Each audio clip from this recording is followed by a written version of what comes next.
사연자분이 보내주신 이야기 시작해볼게요. 안녕하세요.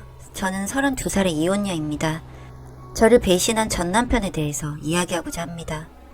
오래 연애를 해왔지만 집안의 반대로 헤어지고 나서 부유한 집안이 다 그렇듯 전 결혼을 조건을 전제로 맞선을 보았습니다. 저희 집은 대대로 교수 집안이고 돈보다는 명예가 우선인 가풍이었고 이 남자는 평범한 학벌과 직장이었지만 예비 시부모님들이 준 재벌이었어요. 퇴직을 앞둔 아버지 입장에서는 현실적인 입장을 고려하셔서 수락하신 선짜리였어요. 투자하신 금융기관이 불미스러운 사고에 휘말려서 저희는 부동산 외에 가용할 수 있는 재산이 많지 않았거든요. 호텔 커피숍에서 처음 만났을 때 공부만 한 어리숙한 남자들만 보다가 훤칠하고 핸섬한 외모에 반했어요.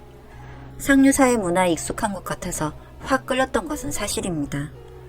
여튼 제가 마음에 든다며 집에 데려다 주겠다고 차를 가져왔는데 1억도 넘는 외제차를 보니 저도 마음이 움직였습니다.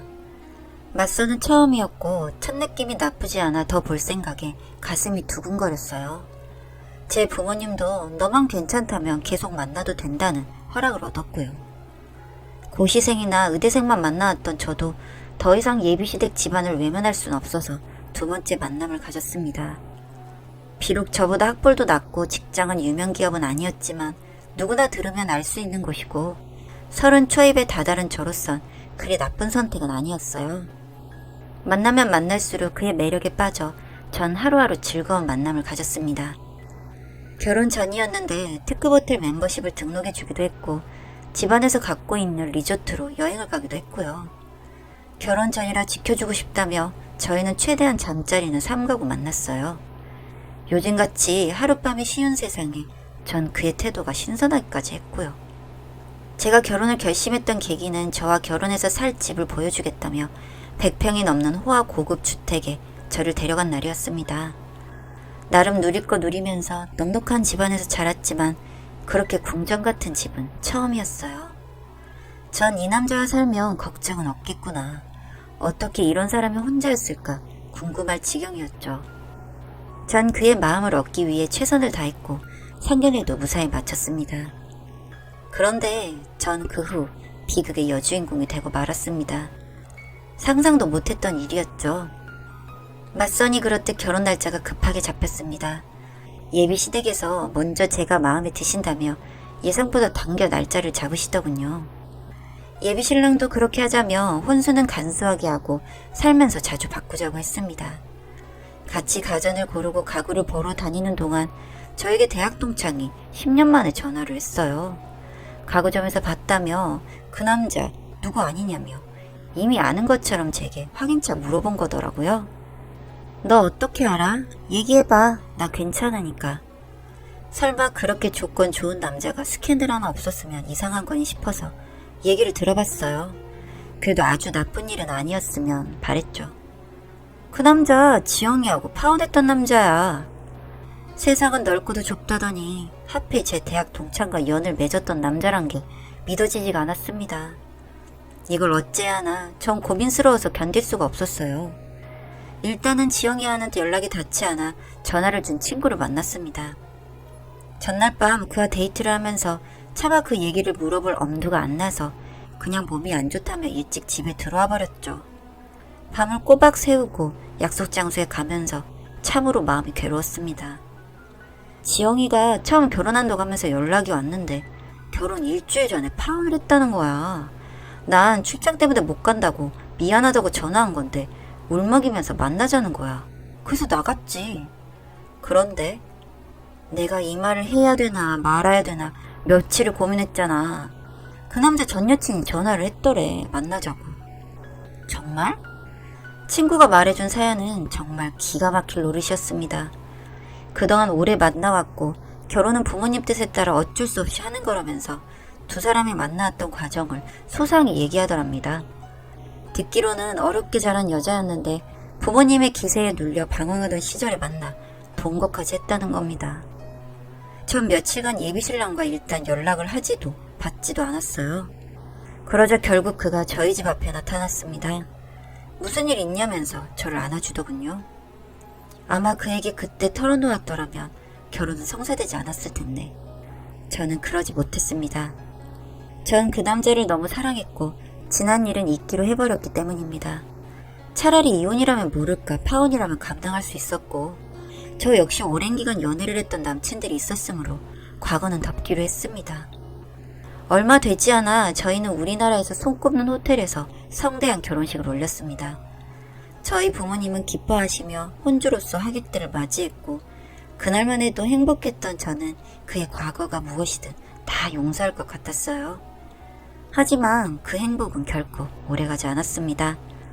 퍼스트 클래스석에 타고 저희는 몰디브로 신혼여행을 갔어요. 오랜 비행 때문에 피곤했던 저희는 와인을 나눠 마시고 잠을 청했습니다. 얼마가 지났을까 스위트룸 안쪽에서 사람 소리가 들렸습니다. 저는 두려움에 살금살금 그곳을 향해 맨발로 다가갔어요. 숨 쉬는 소리라도 들릴까 전 입을 앙다물고 한 발 한 발 겨우 내딛었는데, 그랬는데 문 밖에서 여자의 목소리가 흘러나왔습니다. 거기에 제 신랑의 목소리도 같이. 처음엔 믿기 어려웠어요. 제가 피곤해서 환청을 들은 게 아닐까. 차마 문을 열 수 없었죠. 하지만 이대로 둘 수도 없었기 때문에 저는 숨을 죽이고 호흡을 가다듬으며 문을 열었습니다. 그런데 저는 충격적인 장면을 목격하게 되었습니다. 세상에, 그 안에는 제 신랑과 낯선 여자가 엉켜 있었어요. 제가 더 놀란 건 그의 태도였습니다. 일어났어? 오래 잤네? 얼굴은 다소 굳어졌지만 마치 닥쳐올 일을 예견한 사람처럼 담담했습니다.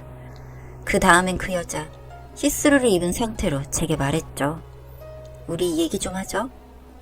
전 미쳐버리는 줄 알았어요. 그 여자를 밀치고 신랑한테 가까이 갔습니다. 지금 내가 뭘 본 거죠? 당신네들 뭐야? 여기서 뭐 하는 거야? 그는 아무 말도 없이 그 자리에 앉아 위스키를 병째 들이키고 있었습니다. 당신 와이프가 화가 많이 났나 봐요. 그 여자가 팔목을 잡으며 얘기를 하자고 청하는 순간 저는 부들부들 떨면서 그녀의 뺨을 내리쳤습니다. 내 몸에 손대지 마, 더러워. 그러자 신랑은 제 멱살을 틀어지며 소리를 치더군요. 그리고 내뱉은 말은 절 숨도 못 쉬게 만들었던 것 같습니다. 저 여자 몸에 손대지 마. 제가 아닌 저 여자에게 손대지 말라뇨. 이제 막 신혼여행을 온 여자가 들을 소리는 아니지 않나요? 저 말을 들은 전 이제 끝이라는 걸 깨달았습니다. 내 행복이 무너진 순간 너무 끔찍하고 슬퍼서 피가 거꾸로 솟는 것 같았죠. 전 짐을 꾸리고 공항에 갈 준비를 했습니다. 손이 떨려서 여권조차 제대로 집을 수 없는 상태였는데 그 남자가 차분하게 저에게 말을 하더군요. 미안해. 내가 다 말할게. 가지마. 제 손목이 부서질 정도로 그 남자는 절 잡았습니다. 그 뒤에서 그 여자는 실실 웃고 있었죠. 빨간 매니큐어가 칠해진 손으로 잘 가라는 듯 손을 흔들며. 전 그 남자의 얼굴에 침을 뱉어버리고 공항으로 가기 위해 뛰쳐나왔습니다. 표는 어렵게 구했고 전 비행기 안에서 내내 울었던 것 같습니다. 저는 그 비행기 안에서 사람이 어떤 마음으로 스스로의 목숨을 포기하게 되는지 그 감정을 알 것 같았습니다. 한국으로 돌아와서 전 집에 가자마자 이혼하겠다고 했어요. 그리고 자초지종을 다 말씀드렸습니다. 도저히 이대로 살 수 없다고. 그러자 사돈댁에 전화를 놓고 우리 집을 어떻게 본 거냐며 가만두지 않겠다면서 술도 못 하시는 아버지가 밤새 마시고 쓰러지셨습니다. 온 집안이 슬픔에 빠지고 시궁창에 빠져버린 거죠. 이틀 후에 그 남자가 찾아왔고 저희 부모님께 사죄드린다면서 무릎을 꿇었습니다. 아버지한테 맞으면서도 그 자리에 계속 있더군요. 전 맨정신으로는 그 남자를 볼 수 없을 것 같아서 교회에 있는 풀빌라를 예약해서 묵고 있었습니다. 처음으로 혼자 있고 싶었고 모든 남자들을 기억 속에서 지워버리려고 노력했고요. 그런데 서울로 돌아가려고 짐을 싸던 날 그가 나타났습니다. 부모님의 기대에 못 미쳐서 힘들어하던 시절 위로를 해주고 잘해주던 여자였다면서 반대 때문에 결국 헤어졌다고. 그날은 자기가 미쳤었던 것 같다고 빌더군요. 이제 와서 무슨 이유로 비는 건지 모르겠지만 저도 생각이 너무 복잡했습니다. 그리고 전 좀 더 생각해보겠다면서 먼저 가라고 했습니다. 너란 인간의 얼굴 볼 자신이 없다고 하면서 실갱이를 하다가 그는 먼저 떠나고 저 혼자 남았습니다. 정신을 차려보니 목걸이가 하나 떨어져 있었어요. 저하고 치고받고 하다가 그가 그것을 떨어뜨리고 간 거였죠. 그리고 그 안에는 조그만 사진이 들어 있었습니다. 열어보니 그와 그 여자, 낯선 아기가 있었죠. 나중에 안 사실인데 두 사람의 아이였어요.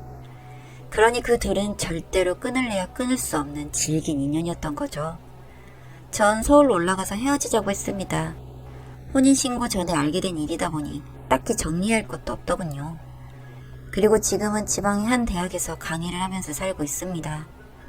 다 잊었다 생각하면서 그렇게 지내다가도 문득문득 생각이 날 때가 있습니다. 그리고 생각의 끝엔 내가 끝까지 속았다면 지금은 어떤 모습일까? 혼인신고를 미리 했었다면 어땠을까를 떠올리면 소름이 올라옵니다. 정말 끔찍했겠죠. 그냥 평범하게 살아온 저에게 이런 일이 생길 것이라고는 생각해 본 적이 없었습니다. 누군가의 이야기를 듣고 뭐 저런 바보 같은 말도 안 되는 일에 엮여가면서 사나 하고 나는 안 그럴 것처럼 똑똑한 척 살아온 제 자신이 우스울 때가 많습니다. 앞으로는 좀 더 겸손하게 살아가려고 합니다. 긴 글 읽어주셔서 감사드립니다.